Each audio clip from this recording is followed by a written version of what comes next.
fact, I'm talking to you while you're wearing a mask during a virtual media day.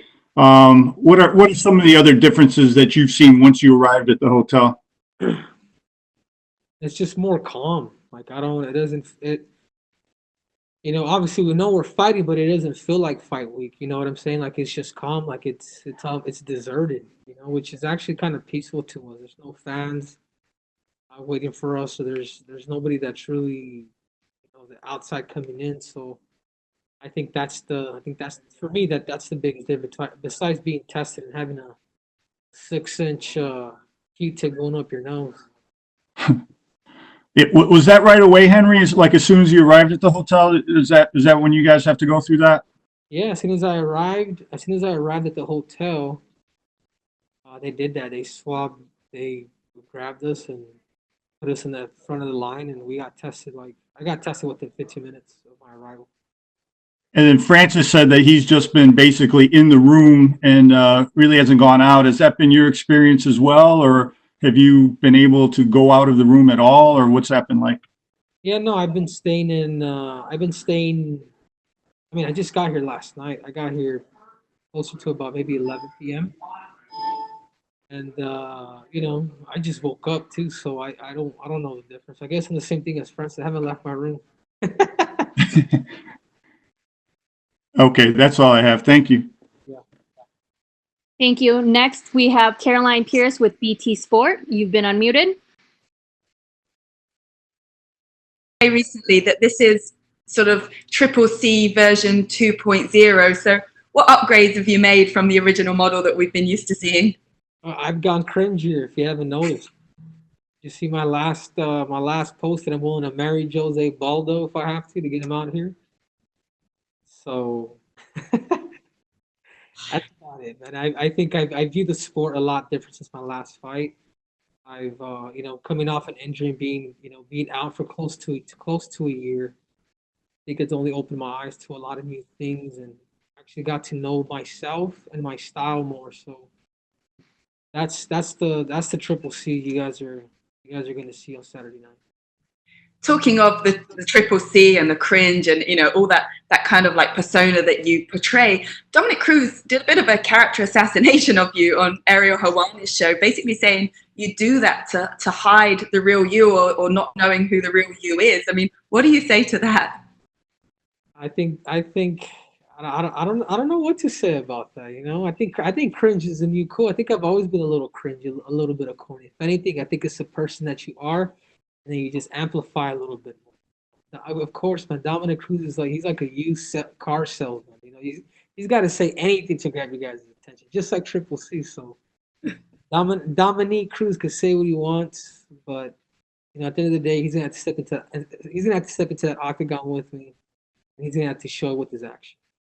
You guys will definitely be thrown down on Saturday night.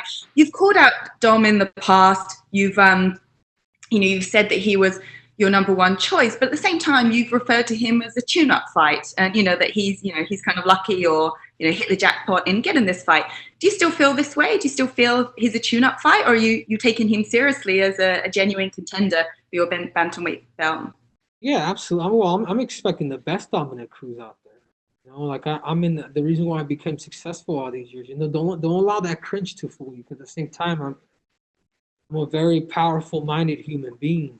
So I'm expecting the best Dominic Cruz to come on Saturday night. But I hope he also expects the best Triple C to come out. When I'm firing at all cylinders, I don't think there's any man, any human being on earth, not even Francis Ngannou.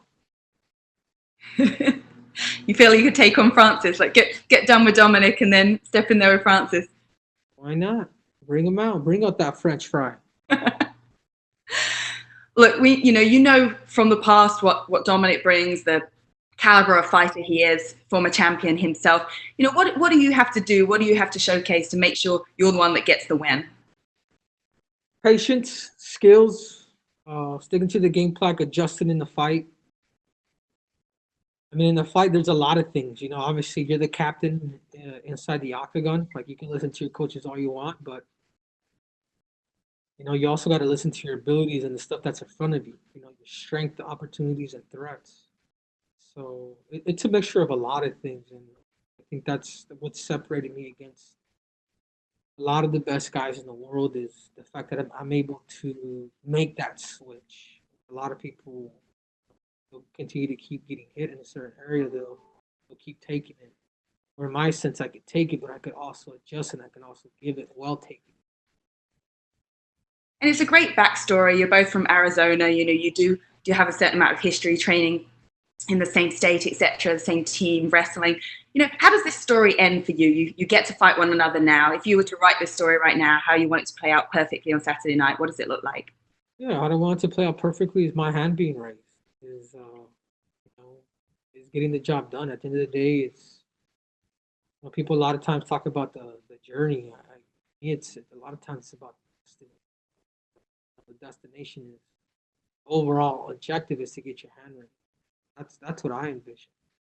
But have you visualized a specific finish, a submission, a knockout, you know, anything that would really put the cherry on top of the cake? Yeah, knockout would be nice. I'm ready. I'm ready for 25 minutes if that's how long it goes. I'm ready for 2 minutes. I'm ready for 1 minute. I'm ready for 25. It really, I'm looking to stop him. Like that's my overall my goal. And how's it feel to be part of sporting history here, you know, with this global pandemic going on and everything going on in the world, that you get to be a part of something that's going to be bringing entertainment and joy to so many people that are craving sport right now? Yeah, I think it's awesome. First of all, I'd like to say that I was the first athlete last year to inaugurate the ESPN fight card against TJ. And now I'm again going back and looking into history. I'm part of the one of the biggest cards the entire year, maybe of the UFC, being part of this time where people are going through turmoil and unemployment and famine and whatnot. I'm gonna be able to entertain people, so that means a lot to me. Well, thank you and best of luck. Thank you. Carlos Contreras is next. You are unmuted. Carlos, Hi. you're up. Hi. Hola, Henry. Hi. Hola, ¿cómo está? Te voy a hacer una pregunta en español y quiero ver si la puedes contestar también en inglés para pues no molestar mucho a la gente. Los fans de los deportes de combate están acostumbrados a tener una muy buena pelea el 5 de mayo. Esta vez no hubo box. Henry va a traer una gran pelea para celebrar este 5 de mayo el sábado. De verdad que ni la pensé, man, que está como no, como es raro de ver y sentir que la gente no celebró el 5 de mayo este año, pero los tengo algo preparado este sábado, o tal vez el 5 de mayo va a venir un poquito tarde, pero va a llegar, ¿eh? Gracias, Henry.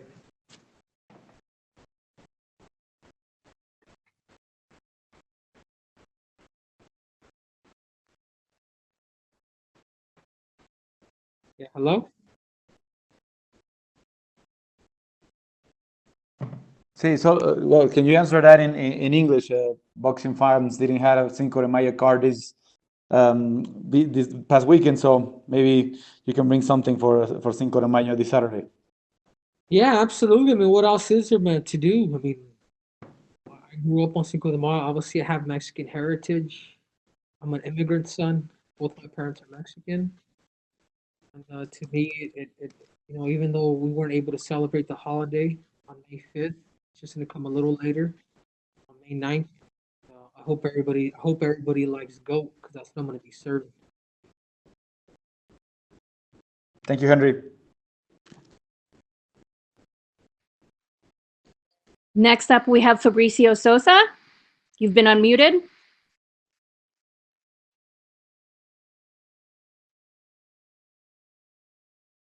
Okay, we will carry on then. Nolan King with USA Today, you are up. Hola, hola.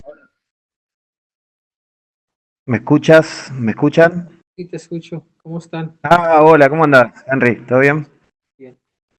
Bueno, te hablo de Argentina, discúlpeme los habla en anglosajona. Te quería preguntar, vos ya sos el triple C, como muchas veces lo dijiste. ¿Qué más te queda en el deporte de combate? ¿Qué más me queda? Me queda defender mi cinturón.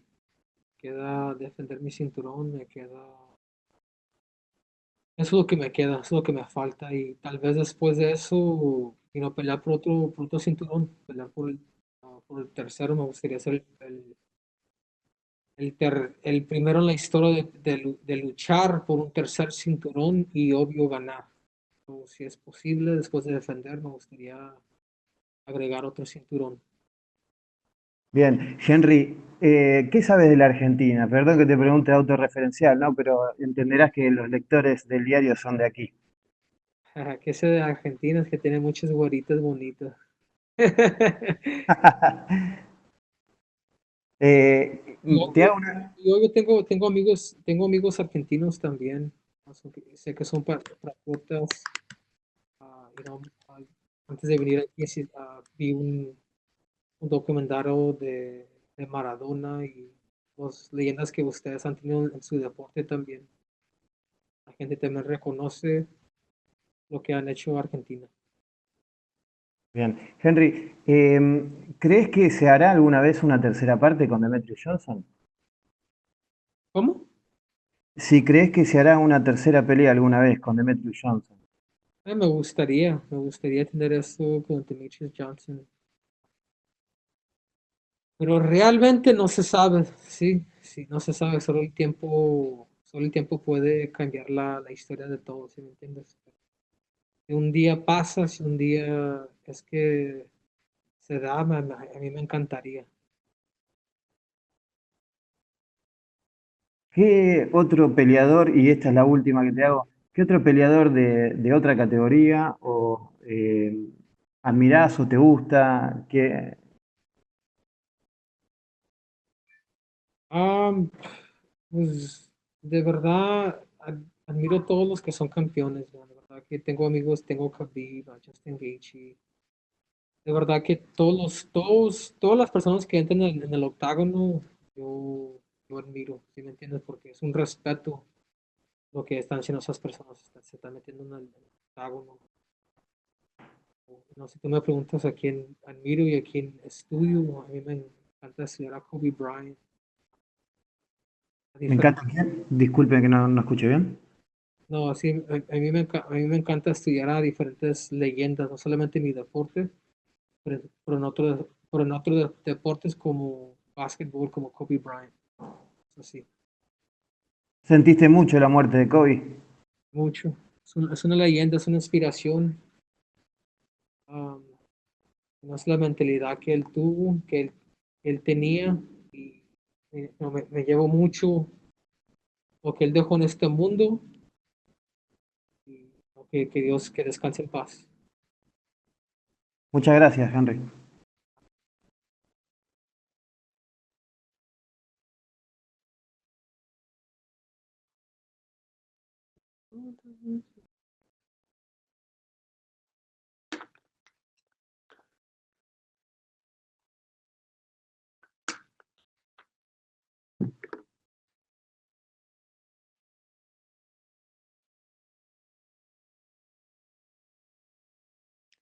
Okay, next up we have Nolan King with USA Today. Hey, Henry, appreciate you taking the time out today, man. Just got a couple of quick ones for you. First thing, you described what the fight week experience has been like for you thus far, and I know that as we get closer to the fight, the UFC's made some adjustments too in order to put in some safety precautions. No stare downs. You guys are going to have to go to the arena, sooner. Are you a guy that's able to adjust that a little bit, on the fly? Is that something that you think will throw you off at all, or?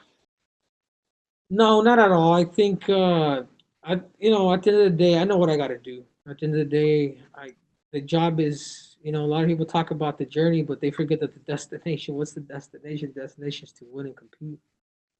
And that's how I see it. So it doesn't matter if there's two people in the stands or nobody in the stands, if there's 2 billion people in the stands. I got to get the job done. And from a technical standpoint, this matchup, everybody knows Dominick's movement and his footwork is something that's unique. And do you feel like that's something that you're going to be able to figure out quickly, or do you think it will take a little bit of adjustment to kind of get that down? Oh, I've trained for it. It's like you have to, in order to understand the funk, you got to train for the funk. So I've trained for it. I've done everything in my powers to understand it. There's a game plan set in place. I don't just fight people just to. I game plan for everybody, and I fight everybody different. people try to break me down. Just like, well, you'll wrestle the crap out of you. He can strike you, or I'm just, I guess I'm a chameleon, man. I have that ability to make adjustments, especially during the. I expect the best Dominick Cruz to come out, but I just hope he can handle all of Triple C.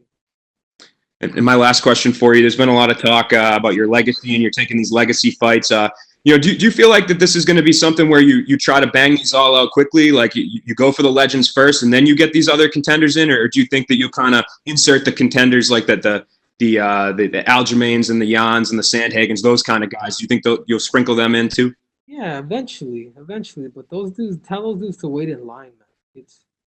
Tell me who they've beaten. Like Peter Yan, all these dudes, they've already sure to fight each other to really make a number one contender. Because I knocked out the number one contender. So if they continue to keep crying, call each other out, man, make a storyline, build fights, Jesus. So as of right now, this is why I'm calling out legends, man, because these dudes have paid their dues in the sport. Dominick Cruz and Jose Baldo. Appreciate it, Henry. Thank you. Okay, next we have Elizabeth Perez from CNN Espanol. Elizabeth, you've been unmuted. Hello, hi Henry, ¿qué tal? Un gusto saludarte, Elizabeth Pérez de CNN en español. Quisiera hacerte un par de preguntas, comenzando primero, ¿qué sientes al ser uno de los pocos atletas que está regresando a la acción para de alguna forma entretener durante esta pandemia del COVID-19? Para mí es un honor, para mí es una, de poder dar de poder entretener a la gente en estos días que es tan difícil en todo el mundo. Si podemos traer alegría a la gente, a familias que van a estar en sus casas viendo estas peleas, man, eso para mí se me hace muy bonito, si me entiendes. Entonces, para mí estoy feliz, estoy contento de poder ser una parte de entretenimiento para la gente que está en su casa. Tal vez están tristes, tal vez están alegres, pero sea como sea, quiero entretener a ellos. Tu rival en este próximo combate, Dominick Cruz, es considerado uno de los mejores actualmente, pero no ha peleado en 4 años. ¿Consideras tú que esa ausencia del octágono representa quizás para ti una ventaja?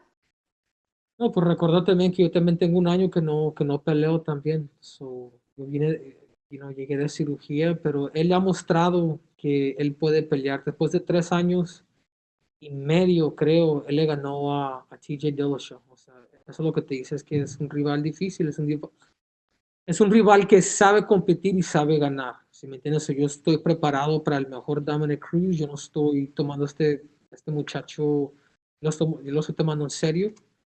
Y la gente va a ver el sábado. ¿Y qué consideras a tu juicio va a ser lo que va a marcar la diferencia ante Dominick Cruz? La diferencia soy yo completamente.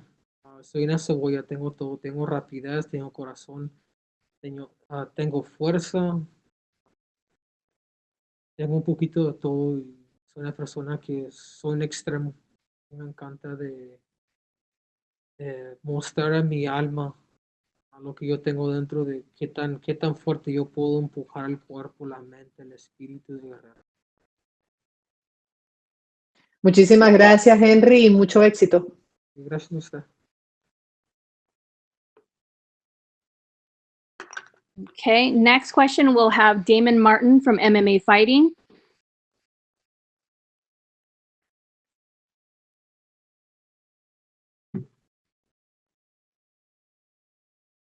You've come off a 11-month layoff because of your shoulder surgery. He's coming off almost 4 years off. Do you believe in ring rust? Is that a potential factor in this fight? Yeah, hold on one second. I can't. Can you see me? Yeah, I can see you. Okay, no worries. We're good, Chris. I guess to a certain extent, man. To a certain extent, I've been out for a year. You know what I'm saying? But he's been out for about 3 years and 4 months. So I mean, yeah, there is a bit of a ring rust around now, but it all depends on the individual too and their preparation. But I'm also here to prove that wrong. You know what I'm saying? I'm also here to compete, Martin, and to completely take them out. You obviously have a goal of setting a tremendous legacy in your career. You mentioned obviously Dominick Cruz, former champion, Jose Aldo. You mentioned even going to featherweight for Alexander Volkanovski. But about 7 months from now, TJ Dillashaw will finally reach the end of his suspension. And before he got suspended, the plan was after you beat him for the flyweight title, you were going to rematch him for the bantamweight title. Is that a fight that still do you want to revisit just to cement your legacy, because you never got a chance to fight him at bantamweight, or does the suspension change your attitude about pursuing that fight? People will never know until you're cheated on, man. Like, you know what I'm saying? Like, it's an honor to fight somebody in the octagon. And I don't know. I feel I almost feel embarrassed. Like I feel dirty even talking about TJ. You know what I'm saying? Like I don't think there's anything in my heart that I even want to fight that dude. Like I really don't. You shake hands with somebody and you guys go out there and compete. Next you know it, he's on some shit like EPOs where you can't get tired. The same thing that Lance Armstrong was on. Like I don't. I don't even think I will ever want to fight that dude like ever again. And I truly mean that. You know, he's got to get his mind right. He's got to be fair. He's got to go through the line. Who knows how long he's been doing this for? It's unfortunate, but that's just my honest to God. That's just like what I feel like deep inside with Triple C. It was deep inside, man. I don't even know if I could stand next to him and do a stare down. It's false, you know what I'm saying? And I feel weird saying all those bad things, but you're asking me. I'm going to tell you how I feel, and that's how I feel. And my last question, Henry, as a guy who came from wrestling and obviously being an Olympic gold medalist, we hear a lot of guys from wrestling do come into mixed martial arts.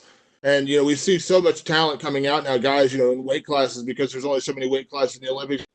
I'm curious your opinion because some guys like Kyle Snyder have expressed interest in coming to MMA, and I talked to Kyle Dake a couple weeks ago, and he mentioned, maybe he would pursue that, once the Olympics are over. I'm curious, if you look at the current crop of wrestlers that are out there, whether we're talking about Olympians or college guys, in your opinion, who do you believe would be the best prospect to come to the UFC or come into MMA? If you were looking at wrestlers right now, who would you peg as a guy to say, I think he should try MMA?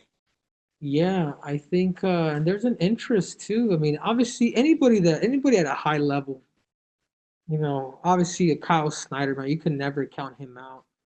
But the only thing that scares me with Kyle is the fact that he's a little stubby for his weight, and I would like to see him get super elusive with the shoulder in order for him to be successful in strike. But I believe any wrestler that decides to make that transition, that decides to take the time with the sport, is a threat to not be messing with. But if I was to pick one guy besides the great Kyle Snyder, I'd say Zahid Valencia from Arizona State. He expressed interest in the sport. I believe he mentioned it. I believe if he gets in the sport of mixed martial arts, he's a two-time NCAA champion. He's going for his third before this whole coronavirus stuff. I think at the welterweight division, I don't think there's. I think with time, I think he'd be a really hard dude to beat, to say the least. Awesome. Thank you, Henry.